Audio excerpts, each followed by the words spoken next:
Hey guys, what's up? Turok LP number 15. We've only got one more to go after this, believe it or not. We're now inside the compound, running around, looking for a way to get off the planet. Man, Riggs now. This console isn't working, man. Let me try my key. Not a whole lot to it, not too many of us left. Over here. And, they apparently know we're here. Turok He-Man and a bunch of doors open and whatnot. Hey, see if you can pry this door. So forth and such and words. I don't know when all of you will see this, or however many people will see this, but this, as of me recording this, it is 2 days till Christmas, and I hope that everybody has a great, fantastic, and otherwise awesome Christmas. And that maybe this year you will look at some of the games that you thought might have been bad, terrible, whatever, and give them a chance, like I am with this game right here. Although I never thought it was bad to begin with, I'm obviously not doing something so popular. This way. Sure. Climbing a lot of ladders. Oh, being sneaky. Gonna go for it. Knife kill.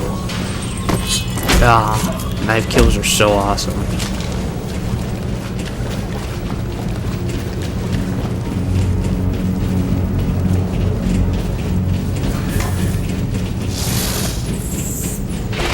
Did you hear that?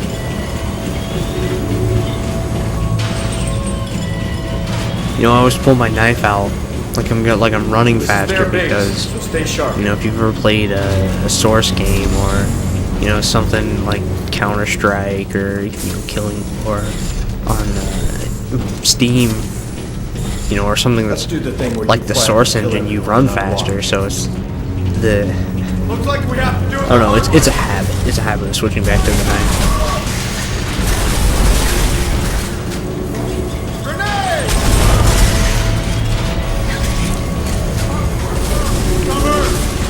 You know, as I went through this game and I played it, I thought about what I would do different if I made Turok. And see, you might be thinking,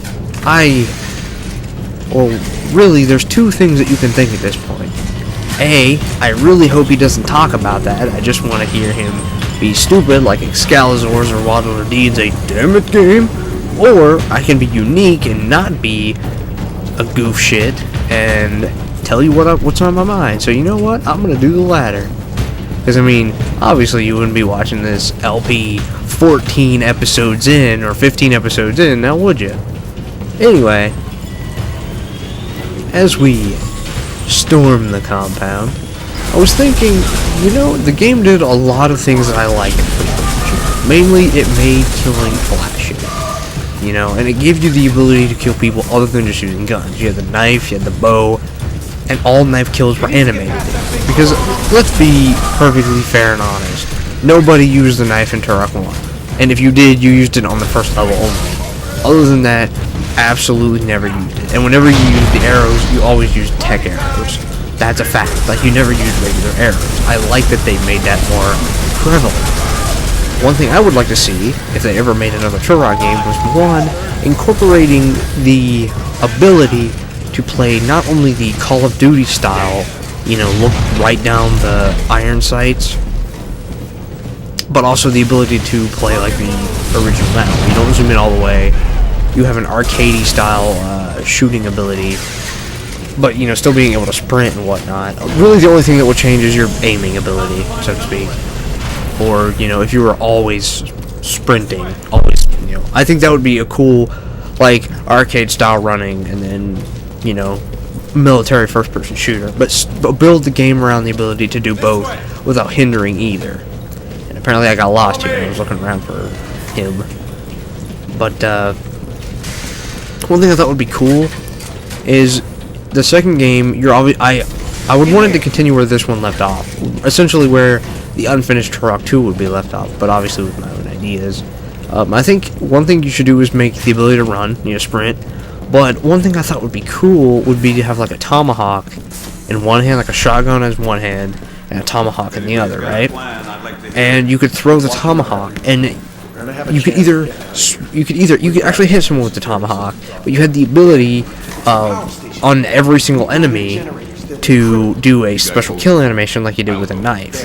And if you threw the tomahawk at someone, you could like grab the knife and then do a special kill based off of that. I thought that would be like awesome. You know, really fluid movement, really cool looking kills. Incorporate the guns from Turok 2, but still keep some, you know, some more prevalently present guns, but not too many. You know, you don't want this to be you don't want it to be overrun by the fact that it's supposed to be a modern military first-person shooter. It's very much arcadey, it's very much Turok, but you want the ability to go back and forth essentially. And you know, base it to where Turok is a little bit more like Joshua Fireseed from the second game, and honestly, I think it would be a perfect game. It would be so fantastic. It would be fun to shoot. You know, you wouldn't be just doing it to complete missions. You would be like actually enjoying the way that you shot and killed and did all that. And I thought that would be fantastic.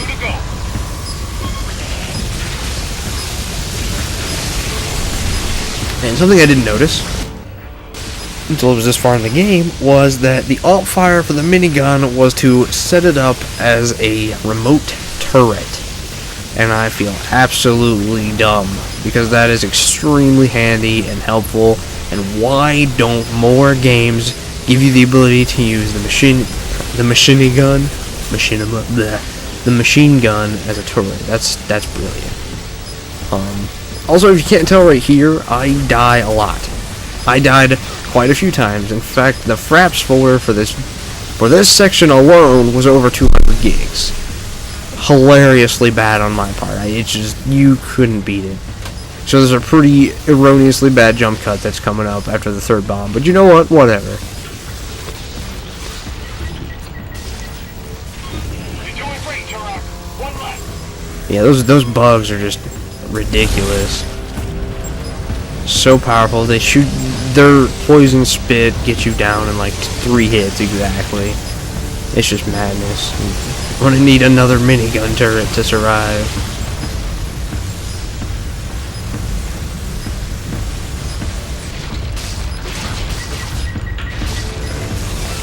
Turok, get your ass out of there on the double. Got hit. Show you guys. Put me to the giblets.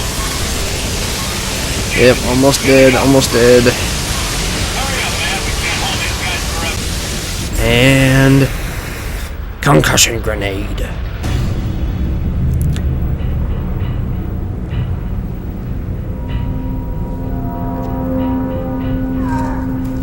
Hello, Turok. Kane.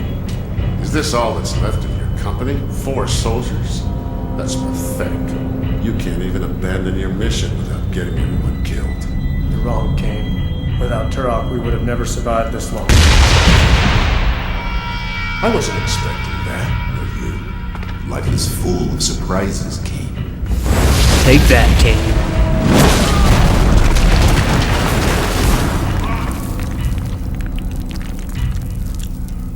Dude, seriously, what an asshole. He's gonna get his just desserts.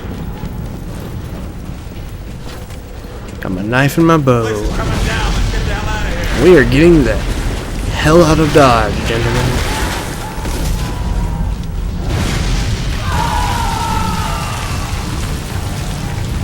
Oh crap. That guy got fooked. Those guys weren't even paying attention, just like, derp. You're dead. And shot again.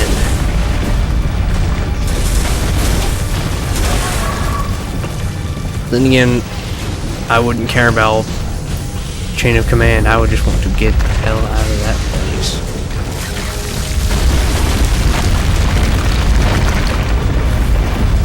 And this right here is reminiscent of when you're running out of the first game. You know, like I said, I mean, they did a lot to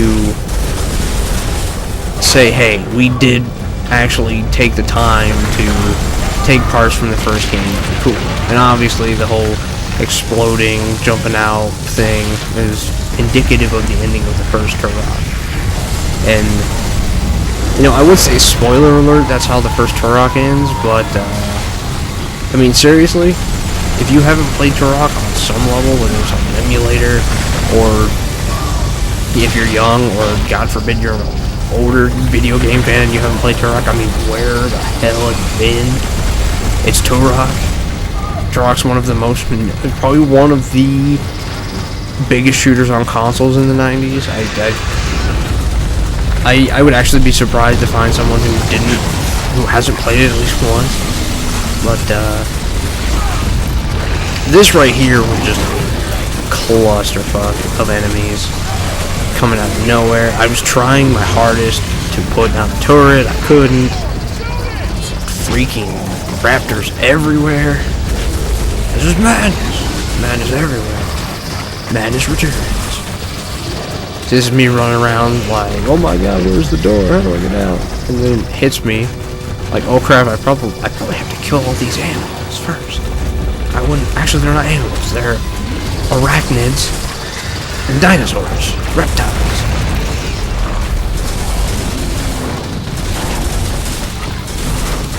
I always find it interesting how back in the, well, pretty much ever since we found dinosaurs, we saw them to be cold-blooded reptiles, right? And then more and more, as we went on, we found that not only were they related to birds, but they looked a lot like birds. And you'll notice this in the evolution of raptors in cinema and, you know, video games in general. Most, you know, when we see raptors or Tyrannosaurus, we expect them to look like, raptors especially, we expect them to look like the ones in Jurassic Park, the first one. You know, very bald, very just skinny, scaly almost. And then come to find out, there were many raptors, you know, the Utah raptor especially, that were covered in feathers. You know, especially the crest of their head, which is what you've seen on these guys. So, like, that kind of blows your mind when you think that some raptors were just big, ugly birds. You know, it's kind of mind-blowing when you think about it that way. You know, and there was kind of already evidence for that when they found Archaeopteryx, which was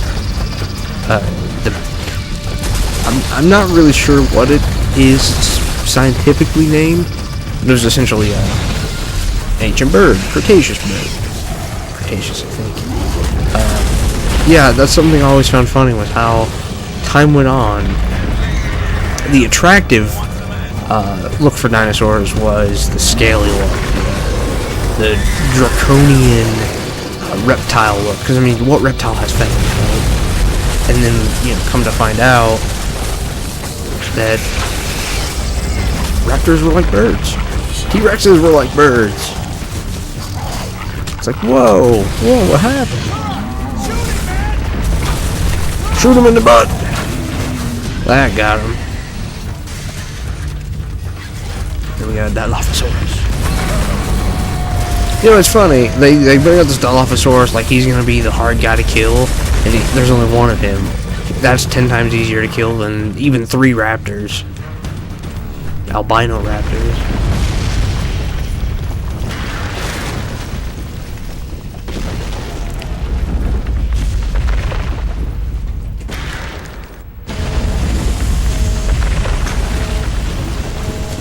And as we head out, there's our ship. Can't believe it, boys. We're going home.